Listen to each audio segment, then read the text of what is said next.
बर्फ गिरती है तो बेचारे मुसलमान पर। अल्लामा इकबाल एक बार कह के गए थे, आज भी बिजली मुसलमान पर ही गिर रही है।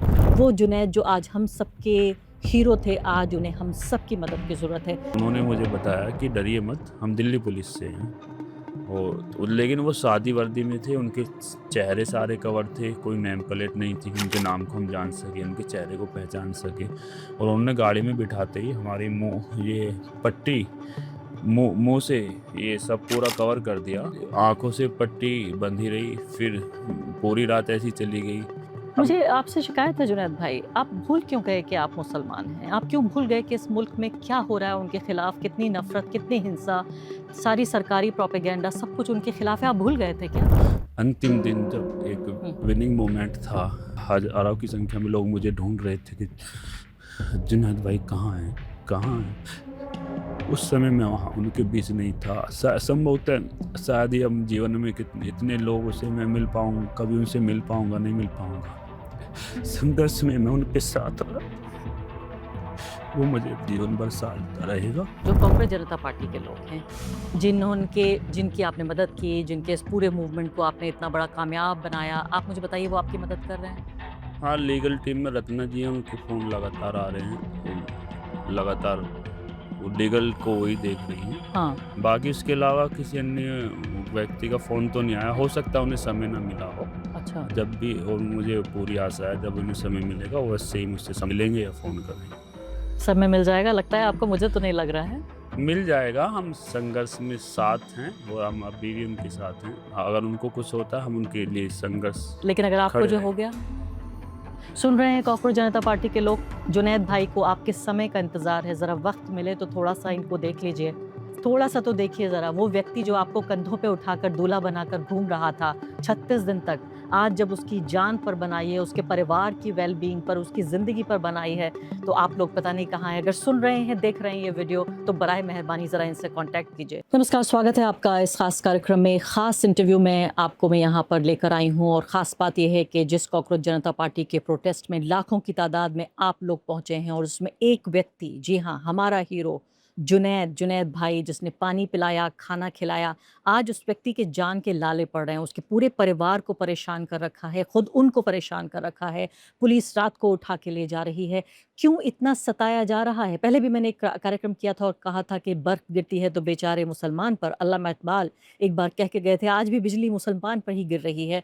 वो जुनैद जो आज हम सबके हीरो थे, आज उन्हें हम सबकी मदद की ज़रूरत है। जुनैद भाई इस वक़्त मेरे साथ मौजूद हैं। जुनैद भाई, सबसे पहले तो मैं आपसे ये कहना चाहती हूँ कि हम आपके साथ हैं और आपको हम कुछ नहीं होने देंगे। आप कमज़ोर नहीं हैं, आपके साथ हिंदुस्तान की करोड़ों जनता आपके साथ है। अब मुझे बताइए आप इस वक़्त कैसा महसूस कर रहे हैं? अभी तो सुरक्षित हूँ, लेकिन अंदर से थोड़ा डर भी है। अभी सही हूँ, पुलिस ने मुझे डिटेन कर लिया था, अब छोड़ दिया। बताइए ज़रा। हुआ क्या था, 24 की रात को मैं प्रोटेस्ट साइट पर ही था और मैं अभिजीत भाई का फ़ोन आ रहा था मुझे मेरे घर वालों के साथ जो हुआ उसके बारे में। तो भीड़ बहुत अधिक थी उधर, तो मैं पीछे की तरफ जाकर फ़ोन कर रहा था। तो संभवतः मेरा पैर एक कुत्ते पर पड़ गया, उसने मुझको काट लिया। तो मैंने सोचा कि ये फैल सकता है, तो मैं एक अपने साथी को लेकर आरएमएल गया और वहाँ पर जाने के पश्चात सब कुछ अच्छे से ट्रीटमेंट हुआ, टीके-वीके पर 11:17 पर पर्चा जो है मेरे पास उसका रिकॉर्ड भी है, वो पर्चा बना। उसके पश्चात हम बाहर आए मैं अपने साथी को लेकर और एक ऑटो बुक किया। चूँकि वहाँ पर डाटा भी बंद किया हुआ था, ऑनलाइन रूप से हम कुछ कर नहीं सकते थे, तो वो विकल्प वही था मजबूरीवश। तो ऑटो बुक किया, ऑटो चल भी दिया और मुश्किल से 50-60 मीटर की दूरी तक ही वो हम पहुँचे थे। फ़िल्मी स्टाइल में एक गाड़ी आती है और आगे की तरफ लगा देती हैं, वो ऑटो को रोक लेते हैं। उसमें 4-5 हट्टे-कट्टे लोग उतरते हैं। प्रथम उसमें तो मैं डर ही गया एकदम से कि मतलब कोई असामाजिक तत्व भी हो सकते हैं, ये मुझे मारना चाहते हैं या कुछ करना चाहते हैं।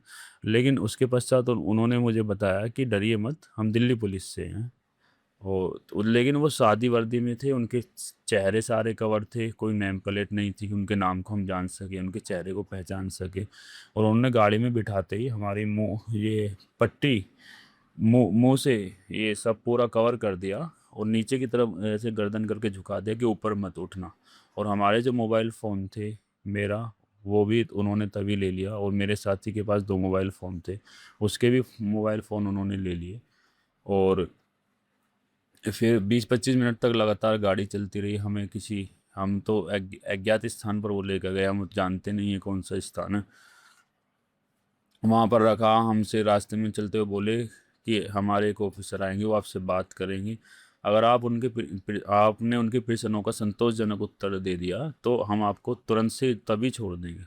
लेकिन पूरी रात उनके वो अधिकारी नहीं आए, पूरी रात आंखों से पट्टी बंधी रही जब तक उन्होंने नहीं छोड़ा लास्ट तक। वो मैं पूरी घटना क्रम बताऊंगा। आंखों से पट्टी लगातार बंधी रही, 1 मिनट के लिए भी नहीं हटी। उनका साफ निर्देश था, अगर आंखों से पट्टी हटती है तो फिर सोच लेना आपके साथ क्या हो सकता है। और आंखों से पट्टी बंधी रही, फिर पूरी रात ऐसी चली गई। उसके बाद प्रातःकाल हुआ, दिन का भी बहुत अधिक समय चले गया। फिर दोपहर के 11 साढ़े 11 या 12 के आसपास वो ऑफिसर आते हैं और फिर हमसे प्रश्न उत्तर करते हैं। और हम उनके प्रश्नों का जो उत्तर देते हैं वो उससे संतुष्ट हुए या जो भी हुआ वो, लेकिन वो यही कह देते हैं कि इनको छोड़ दो। उसके बाद वो गाड़ी में हमको वो ले जाकर बिठाते हैं। पट्टी बंधी रहती है इस दौरान भी, वो कभी नहीं हटती। उसके बाद वो गाड़ी में बिठाते हैं, वो गाड़ी कंटिन्यू 5-6 घंटे तक घुमाती निरंतर रहती है चलती रहती है। और कहाँ चल रही है कुछ नहीं पता। कुछ हम जो आपकी क्योंकि तो आंखों पे पट्टी आंखों बंधी पे हुई है। पट्टी बंधी और है। कितने बजे की बात है ये? 11-12 दोपहर के, तो दिन के, आपको कितने बजे उठाया? रात में 12 या सवा 12 तो बजे। आपको 12 घंटे से पट्टी बंद रही है अभी हाँ अभी हाँ, बंद रही है। हाँ अभी ठीक भी है, बंद रही बंद है, रही है, ठीक गाड़ी है। में भी बंद रही हम्म। है। वो गाड़ी निरंतर चलती चलती चलती जाती है। हाँ, हम पूछते हैं भाई कि हम दिल्ली से बाहर आ गए, कहाँ आ गए, इतनी देर से गाड़ी चल रही है कि आप शांत रहिए, हम आपको छोड़ देंगे, कुछ नहीं होगा। लेकिन अंदर से एक डर भी लग रहा था कि कहीं यहाँ पर कोई घटना ना घट जाए हमारे साथ, क्योंकि किसी को पता ही नहीं हम कहाँ पर हैं। फ़ोन करने का भी मौका नहीं दिया, किसी से हमारी बात नहीं करी। ये मेरे साथ हुआ है। मैं कहता हूँ कि देश के किसी भी, इस लोकतांत्रिक देश में किसी भी नागरिक के साथ ऐसा व्यवहार नहीं करना तो चाहिए। कितने बज गए अब आपको फिर ये गाड़ी जब तक चलती गाड़ी रही? जब तक चलती रही, फिर सायंकाल का समय हो गया, लगभग 6 साढ़े 6 बजे उन्होंने हमें छोड़ा। और जहाँ पर हम छोड़ा एक जंगल का सा एरिया था, वहाँ हमें उतार कर उन्होंने बोला कि 5 मिनट तक पट्टी मत खोलना, 1 घंटे तक मोबाइल ऑन मत करना। मोबाइल हालांकि उन्होंने वापस दे दिए, कुछ हमारे पास जो आईडी वगैरह थी वो भी वापस कर दी। तो मोबाइल मत खोलना 1 घंटे तक, और 5 मिनट तक पट्टी मत खोलना। हमने बहुत देर, उन्होंने संभवतः गाड़ी को आगे की दिशा में खड़ा किया जहाँ पे हमें छोड़ा, ताकि हम उसके नंबर ना देख पाएँ गाड़ी के, या उन लोगों को और संभवतः एक व्यक्ति ही हमारे पास रुका रहा। और वो जल्दी से हमें करके कि उधर की तरफ मुँह घुमा लो, दूसरी तरफ सड़क से के इधर नहीं, ताकि हम उनको देख नहीं ना पाए। और वो झट से एकदम से पता नहीं किधर को निकल गया, हम उनको देख ही नहीं पाए। तो जुनैद भाई, जो मैं समझ रही हूँ, आप ये कह रहे हैं 18 घंटे तक, हाँ हाँ, 18 घंटे तक आपकी आंखों पे पट्टी बंधी लगातार रही। पट्टी बंधी रही। और इस दौरान एक ही कुर्सी पे बैठे रहे, फिर उसके बाद गाड़ी में आए? कुर्सी पे नहीं बैठे रहे। हाँ। उन्होंने एक मतलब वो था वहाँ पे, हम के टांग भी फैला सकते थे, अच्छा। लेटने के लिए भी दिया। अच्छा। और जो कोई पानी वगैरह? पानी वगैरह का लिए वो उन्होंने पूछा, खाने के लिए भी पूछा। हालांकि हमने खाना खाया नहीं, क्योंकि अंदर से बहुत ही गलत लग रहा था, पता नहीं खाने में। और आपको कोई धमकियां दी गई, कुछ कहा गया? हाँ, उन्होंने कहा, इस बीच कहा कि हम आपको, आपका क्या आपराधिक रिकॉर्ड है। हमने कहा कि हमने तो कोई अपराध आज तक नहीं किया, शून्य है, हमारे परिवार में कोई आपराधिक इतिहास नहीं है। तो कि हम इसी आधार पर आपको छोड़ रहे हैं, और अब की बार सीजेपी के किसी लोगों से मिलोगे या इस तरह मोमेंट में बने रहोगे। तब तक इस्तीफ़ा नहीं हुआ था, मतलब वो अगले दिन हाँ, हुआ था हाँ। इस्तीफ़ा। तो वो शायद हमें वहाँ से रिमूव करना चाहते थे। और उसके पीछे मैं जहाँ तक एक कारण समझता हूँ, ये कारण हो सकता है जो मुझे समझ आ रहा है कि जब से ये प्रदर्शन शुरू हुआ, देश में, पूरे देश में कहीं भी कोई हिंदू मुस्लिम का कोई ऐसा हुँ, इंसिडेंट सामने नहीं आया। हुँ, ये आप इस चीज़ पर गौर भी कर हुँ, सकते हुँ। हैं। और तो ये चीज़ उनको शायद हज़म नहीं हो पा रही थी कि लोग इतना क्यों जुड़ पा रहे हैं, इतना क्यों मिल पा रहे हैं। क्योंकि वर्षों से जो एक नफ़रत की वो दौर चला हुआ था, उसको वो बहुत ज़्यादा धुल गया था। लोग वहाँ जहाँ हम प्रोटेस्ट साइट पर रहे, वहाँ ना हम किसी की जाति देख रहे थे, ना लिंग देख रहे थे, ना भाषाई आधार पर कोई अलगाव महसूस कर रहे थे, ना क्षेत्रीय आधार पर। और वहाँ जो हम गए थे, ना किसी जातिगत उद्देश्य के लिए गए थे, ना कोई हमारा राजनीतिक एजेंडा था, ना कोई धार्मिक उद्देश्य था, ना ही कोई व्यक्तिगत स्वार्थ था कि हम कोई प्रसिद्धि चाहते हैं या कुछ चाहते हैं। हम तो सिर्फ़ देश के हित में गए थे, और देश का ही छात्र हित के साथ जुड़ा हुआ है। और छात्र शक्ति को राष्ट्र शक्ति कहा जाता है, और उसी राष्ट्र शक्ति के साथ जो अन्याय हो रहा था पूरे देश भर में, उसमें चाहे लाखों लाख नीट के अभ्यर्थियों के साथ जो अन्याय हुआ, पितों के छात्र-छात्राओं के साथ जो अन्याय हुआ और जो हो रहा है अभी भी, और सीबीएसई के छात्र-छात्राओं के साथ जो आपने खोला देखा ही किस तरीके से लेकिन कॉपी भी जुनैद किसी भाई, और मैं की। तो कह रही हूँ आपका चेहरा अभी भी पीला पड़ा हुआ है, और वो खौफ दिल से गया या नहीं? नहीं, देखो वो डर तो स्वाभाविक है, लेकिन हम डरने वाले नहीं हैं, हम लगातार संघर्ष करेंगे। हमारे रसूल ने इस्लाम ने जो हमें शिक्षा दी है कि लोगों की सेवा करिए, उनको उनके काम आइए, यही यही इस्लाम है। असल इस्लाम यही है, लोगों की दीन दुखियारों की मदद करना। और कितने लोग तो ऐसे थे जो वहाँ पर आए थे, उनके पास किराए के भी पैसे नहीं थे, वो जो भी दिया आपने? वो किराए के पैसे भी अलग से चुप से अरेंज करा के कहीं से? किसी को हाँ। दे दिया। बहुत सारे लोग बोलते थे कि भाई हम घर में बीमार हैं, कुछ 1000-500 भेजना चाहते हैं, क्योंकि हम तो प्रोटेस्ट में हैं, तो उनको भी चुप से ये मैं ये सब बातें बताना नहीं चाहता था, लेकिन बताइए, खुल के बताइए। हाँ, बता रहे हैं। बहुत किसी के पास पॉकेट मनी नहीं होती थी, 500-1000 चुप से उसकी जेब में डाल दिए। कितनी प्यारी बात आप कर रहे हैं, कितनी इंसानियत आपके अंदर है। लेकिन अंतिम दिन जब एक हुँ। विनिंग मोमेंट था, और हज़ारों लोगों को मैं मिस कर रहा हूँ, वो हज़ारों की संख्या में लोग मुझे ढूँढ रहे थे कि जुनैद भाई कहाँ हैं? कहाँ हैं? उस समय मैं वहाँ उनके बीच नहीं था। संभवतः शायद ही अब जीवन में इतने लोगों से मैं मिल पाऊँ, कभी उनसे मिल पाऊँगा, नहीं मिल पाऊँगा। अंतिम क्षणों में मैं उनके हाथ को स्पर्श करता, उनके हाथों को चूमता, गले लगता, 2 शब्द उनके सुनता, 2 शब्द अपने सुनाता। संघर्ष में मैं उनके साथ रहा, वो मुझे जीवन भर सहारता रहेगा। तो मैं यही, लेकिन हम डरेंगे नहीं, नहीं इंशाल्लाह डरेंगे? लड़ेंगे। लड़ेंगे? इंशाल्लाह जो मुश्किल आएंगी देखेंगे हम। मुझे आपसे शिकायत है जुनैद भाई, आप भूल क्यों गए कि आप मुसलमान हैं? आप क्यों भूल गए कि इस मुल्क में क्या हो रहा है उनके खिलाफ, कितनी नफ़रत, कितनी हिंसा, सारी सरकारी प्रोपेगेंडा, सब कुछ उनके खिलाफ है, आप भूल गए थे क्या? मैं तो ये समझता हूँ कि छात्रों का तो कोई धर्म नहीं होता, हर धर्म में छात्र होते हैं। तो मैं तो छात्रों के लिए गया था, मैंने पहले ही अभी स्पष्ट कर दिया आपको, नाम किसी जाति के नहीं, लिए गए। आपको अपनी कमज़ोरी के बारे में मालूम नहीं था क्या? लेकिन कब तक डरेंगे? ये डर तो निकालना होगा, संघर्ष तो करना होगा। कब तक ये, मैं ये कहता हूँ लोगों को इतना भी मत डराइए कि डरना ही छोड़ दें। कब तक डरेंगे? क्या कर लेंगे? घर बुलडोज कर देंगे, जेल भेज देंगे, मार देंगे, इससे अधिक क्या होगा? लेकिन अगर हमारे बलिदान से लाखों करोड़ लोगों का भविष्य संवरता है, उनको न्याय मिलता है, तो 1-2 व्यक्ति अगर हम जैसा ऐसा मत कहिए। बलिदान हो जाए तो उस आपके बलिदान नहीं होने देंगे, अरे ऐसा नहीं, मत कहिए। अगर हमारे इससे देश का भला होता है तो उससे कोई बात नहीं है। हज़ारों स्वतंत्रता सेनानियों ने अपनी जानें दी हैं देश के लिए, तो उसमें कौन-सी बड़ी बात है? आपको मालूम है जब आप वहाँ पानी और खाना बाँट रहे थे, मुझे लगता था एक ऐसा धर्म जिसको इतना डिमोनाइज़ किया गया है कि नफ़रती होते हैं, आतंकवादी होते हैं मुसलमान, ख़राब लोग होते हैं। एक दाढ़ी टोपी वाला मुसलमान जब पानी खाना बाँट रहा था, बहुत सारे करोड़ों हिंदू मन को आप बदल रहे थे। अपने इस काम से बदल रहे थे कि नहीं, ऐसा भी होता है मुसलमान, इतना अच्छा होता है मुसलमान। यही असली इस्लाम है, यही हमारे रसूल ने बताया, यही इस्लाम की शिक्षाएँ हैं। लेकिन उस पे लोग चल नहीं पा रहे हैं, फ़ॉलो नहीं कर पा रहे हैं। यही सिखाता है इस्लाम कि दूसरों की मानवता के लिए कार्य करना, उनके काम आना, उनके दुःख में खड़ा होना, उनको खाना खिलाना, भूखे अगर उन्हें किसी चीज़ की ज़रूरत है, उनके यही तो। मैं वापस जाना चाहती हूँ, आप कह रहे थे कि मैंने इतने दिन, कितने दिन थे आप वहाँ? 36-37 दिन हम मतलब 36-37 दिन आपने लोगों को पानी, खाना पिलाया, और उसके बाद जब जश्न का मौका आया, जब जीत का मौका आया, तो आप उन्हें गले नहीं लगा पाए, आप वहाँ मौजूद नहीं थे। मुझे तो सवाल भी नहीं आ रहा है अब आपसे क्या पूछूँ मैं? मैं सियर उठता हूँ, मैं कम से कम वो उस प्राउड मोमेंट पे तो विजयी भव के समय तो विजयी भव, वाह, वाह, वाह! के समय में तो मैं कम से कम उनके साथ आता, उनके गले को, उनके माथे को चूमता, उनके हाथों को चूमता। संघर्ष में उतना एक आदमी एक जानवर को भी पालता है, 1-2 दिन भी रहता है, तो उससे भी कितना प्रेम हो जाता है। तो वो तो मानव जाति थे। हो सकता है उनकी विचारधाराएँ अलग हों, उनकी धार्मिक मान्यताएँ अलग हों, लेकिन मेरे लिए तो वो एक इंसान थे, एक छात्र थे। एक जुड़ाव तो होता है, और जब अलग अलग से होते हैं वो, तो मतलब अलग होने के बाद उनसे मिलने का मौका भी नहीं मिलता। तो ये तो सालता रहेगा, मुझे जीवन भर सालेगा। इतने खूबसूरत इंसान हैं, आपका कितना प्यारा आपका मन है।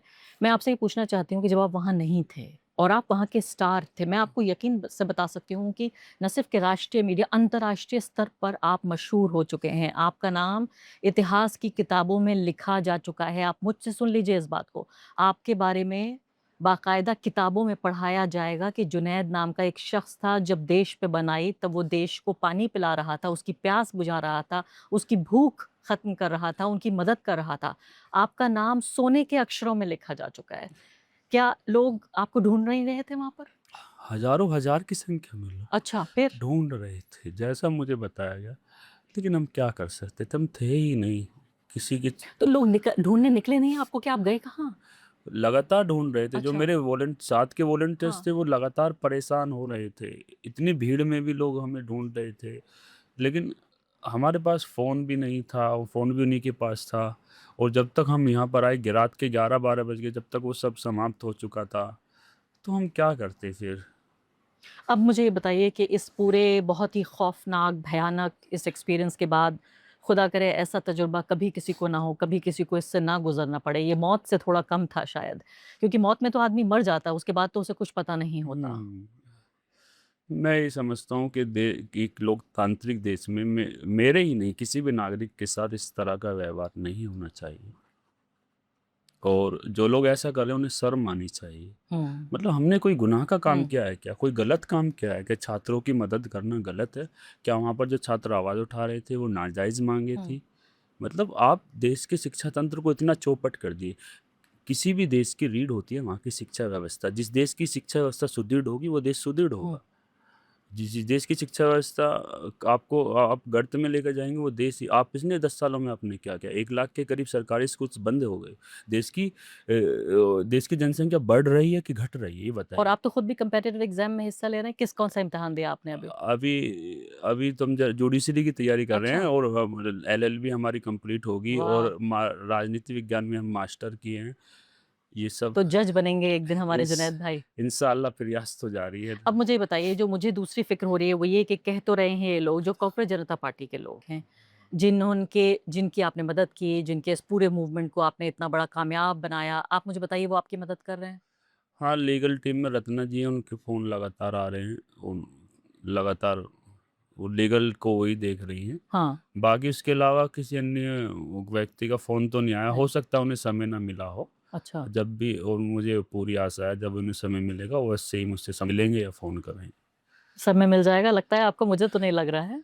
मिल जाएगा, हम संघर्ष में साथ हैं, और हम अभी भी उनके साथ हैं। हाँ, अगर उनको कुछ होता है, हम उनके लिए संघर्ष लेकिन अगर आपको खड़े जो हो रहेंगे। गया, हो गया तो देखा जाएगा, कर रहे हैं क्या संघर्ष। उम्मीद कर रहे हैं कि आपके पास कम से कम सौरव दास के 6 फ़ोन आने चाहिए थे, अभिजीत दीपके के 6 फ़ोन आने चाहिए थे। एक ऐसे इंसान को जो कंधे पे उठा-उठा के घूमा है सबको, उसको मुश्किल के वक़्त में ऐसे अकेला छोड़ दिया? कोई बात नहीं, वो हो सकता है समय नहीं मिल पा रहा हो। सौरभ अभिजीत भाई बीमार हैं, उनको टाइफाइड हो गया है, और मैं आशा करता हूँ जब भी उन्हें समय मिलेगा। अभिजीत भाई रात को 12 बजे पार्टी में देखे गए हैं। पार्टी में अच्छा हो सकता है वो उसमें सम्मिलित हुए हैं, क्योंकि कुछ लोगों को जोड़ा गया था। तो हो सकता है वो वहाँ पर हों, फिर उसके बाद उन्हें समय ना मिल पाए। लेकिन जैसे ही उन्हें समय मिलेगा, हमें आशा है तो वो। इतनी मुश्किल की घड़ी में आप ये कह रहे हैं कि समय नहीं मिल पा रहा है, मेरा दिल दुख रहा है जब आप ये कह रहे हैं। आपका तो मन ऐसा है, मेरा मन आपके जैसा नहीं है, मैं इतना बर्दाश्त नहीं कर पा रही हूँ। नहीं, मुझे पूरे आशा ही नहीं, पूर्ण विश्वास है कि अवश्य ही फ़ोन पे वार्तालाप करेंगे या मिलेंगे। सुन रहे हैं कॉकरोच जनता पार्टी के लोग, जुनैद भाई को आप किस समय का इंतज़ार है? ज़रा वक़्त मिले तो थोड़ा-सा इनको देख लीजिए। थोड़ा-सा तो देखिए ज़रा, वो व्यक्ति जो आपको कंधों पे उठाकर दूल्हा बनाकर घूम रहा था 36 दिन तक, आज जब उसकी जान पर बनाई है, उसके परिवार की वेल-बीइंग पर, उसकी ज़िंदगी पर बनाई है, तो आप लोग पता नहीं कहाँ हैं। अगर सुन रहे हैं, देख रहे हैं ये वीडियो, तो बराए मेहरबानी ज़रा इनसे कॉन्टैक्ट कीजिए। आखिरी 2 सवाल आपसे पूछना चाहती हूँ। जी। पहली बात तो ये कि अब आगे का रास्ता क्या? आप कैसे इस बात को सुनिश्चित करेंगे कि आप सुरक्षित रहें, आपका परिवार सुरक्षित रहे? बिल्कुल, हमारी लीगल टीम लगातार इसके लिए कार्य कर रही है, और हम लगातार अपना संघर्ष जारी रखेंगे, और बाकी हम डरने वाले नहीं हैं। छात्रों के लिए अगर कहीं भी आवश्यकता पड़ी, हम उनके लिए संघर्ष करेंगे और वो संघर्ष हम निरंतर जारी रखेंगे। डरेंगे नहीं, झुकेंगे नहीं, निरंतर कार्य करते रहेंगे देश के हित के लिए, छात्रों के हित के लिए, और देश का हित छात्र हित के साथ जुड़ा हुआ। आपको ये पता है कि कलकत्ता में और ख़ासकर बिहार में भी कई शहरों में जिन लोगों को पुलिस ने उठाया है और उनके खिलाफ मुकदमे दर्ज कर रही है, उनमें भी बेशतर मुसलमान हैं। हाँ, इस टारगेटिंग को आप कैसे देख रहे हैं? बहुत ही गलत है। मैं तो कह रहा हूँ आप धर्म के आधार पर कैसे इस प्रकार की कार्रवाई, संविधान की कौन सी पुस्तक में ये सब लिखा है कि आप एक समुदाय विशेष के लोगों को, या मैं सीधा ही कहूँ कि मुसलमानों को इस तरीके से टारगेट करें, ये तो बहुत ही गलत है। वो भी देश के नागरिक हैं, आप क्यों उसको दोयम दर्जे का नागरिक बना कर रख रहे हैं? उनको भी दिल टूटता होगा, और आज स्वतंत्रता की लड़ाई में मिलजुल कर लड़े हैं ये देश। और ये जो जीत हमें मिली है, ये संगठित रहने के कारण मिली है। वहाँ पर ना हमने किसी लिंग को देखा, ना जाति को, एलजीबीटीक्यू समुदाय के लोगों को भी हमने पूरा सम्मान दिया, और मैं जो आम व्यक्ति होता है ना, उससे कई गुना अधिक उनको सम्मान देता हूँ। अच्छा। मेरा ये मानना है, क्योंकि उनको सम्मान अधिक मिलना चाहिए, क्योंकि वो समाज से तिरस्कृत हुँ। किए जाते हैं, उनको दूसरा नज़र से देखा जाए। भाई उनको भी सम्मान दीजिए, वो भी सम्मान के हकदार हैं। हो सकता है हमारे साथ भी ये होता तो हम क्या, हो सकता था, हुँ। कोई भी, कोई भी हो सकता है। हाँ, हाँ, हाँ, मैं भी हो सकता था, आप भी हो सकते थे, बिल्कुल, कोई और अन्य बिल्कुल। व्यक्ति भी हो सकता था, तो वो भी सम्मान के अधिकारी हैं। वो स्वयं से तो ऐसे नहीं हुँ। बने। स्वयं से बने हो तो बताओ आप। प्राकृतिक रूप से उनको ऐसा ही प्राकृतिक पैदा किया गया है, ऐसा ही हुआ पैदा है, तो हुए हैं। उनको भी सम्मान अमित मिलना चाहिए। शाह और प्रधानमंत्री नरेंद्र मोदी से कुछ कहना चाहते हैं आप? हम यही कहना चाहते हैं कि आप देश के हित के लिए काम कीजिए, और एक शांति का वातावरण बना रहे, प्रेम का वातावरण बना रहे। एक एक मतलब जो मुस्लिम्स लोग हैं, उनको दूसरे दर्जे का शहरी बनाकर रख दिया गया। उनको ये एहसास दिलाइए कि आप दूसरे दर्जे के शहरी नहीं हैं, आप भी हमारे जैसे ही हैं। आपको भी इतने ही अधिकार हैं जितने हमें अधिकार। सबको समान अधिकार मिलने चाहिए, सबकी समान रक्षा होनी चाहिए, सबके लिए समान चीज़ें होनी चाहिए। अपने परिवार की और अपनी सुरक्षा के लिए कुछ नहीं बोलेंगे आप? उनसे कोई अपील नहीं करेंगे? बस चीफ ये जस्टिस ऑफ इंडिया से तो कुछ कह दीजिए। हम यही उनसे आशा करते हैं कि हम सुरक्षित रहें, और हमारे जैसे और नागरिक भी जिनके साथ अन्याय हो रहा है वो भी सुरक्षित रहें। बस। आखिरी सवाल आपके परिवार पे, अगर आप मेरे परिवार के होते मैं आपको ये सब नहीं करने देती जुनैद भाई। मुझे पता है कि कितनी ज़्यादा वल्नरेबिलिटी है, कितना ख़तरा है वहाँ पर। आपका परिवार भी मुझे लगता है कि ऐसा लगता है कि आज़ादी के मतवालों जैसा ये परिवार है कि कहते हैं कि हाँ, जुनैद चले जाओ। किसी ने रोका होगा, माँ ने, किसी ने, प आपके पिता ने, किसी ने? रोका तो नहीं, लेकिन चिंतित ही रहते थे कि कहीं कुछ ना हो जाए, जैसा माहौल चल रहा है उससे थोड़े चिंतित रहते थे। लेकिन मैं स्वयं ही अडिग रहा कि कुछ ना कुछ डर तो निकालना होगा, कुछ ना कुछ स्टेप तो लेने होंगे, कुछ ना कुछ आगे तो बढ़ना होगा।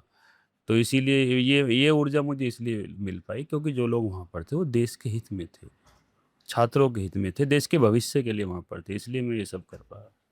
बहुत-बहुत शुक्रिया जुनैद भाई आपका हमसे बातचीत करने के लिए। सबसे बड़ी बात आपको दोबारा मैं एक भरोसा देना चाहती हूँ, आश्वासन देना चाहती हूँ। पुलिस की तरफ से नहीं, सीजेपी की तरफ से नहीं, किसी मंत्री की तरफ से नहीं। मैं आपको ये बताना चाहती हूँ कि करोड़ों जनता भारत की आपके साथ है, आपको सुरक्षित देखना चाहती है और इस वक़्त भी आपके लिए ट्विटर पे, इंस्टाग्राम पे ट्रेंड चल रहा है। हर आदमी आपकी हिफाज़त के लिए ट्वीट कर रहा है, इंस्टाग्राम पोस्ट कर रहा बिल्कुल, है। लाखों करोड़ों लोगों की उन शुभचिंतक मेरे साथ हैं, और उनकी प्रार्थनाओं का ही बल है कि मैं यहाँ पर बैठा हूँ, वरना क्या से क्या हो क्या जाता। आपको छोड़ दिया गया है ना? हाँ, उनकी प्रार्थनाएँ हैं, उनकी दुआएँ मेरे साथ हैं, और बाकी जितने भी मेरे शुभचिंतक हैं, वो आपका बारंबार मैं धन्यवाद प्रस्तुत करता शुक्रिया, बहुत-बहुत शुक्रिया। हूँ।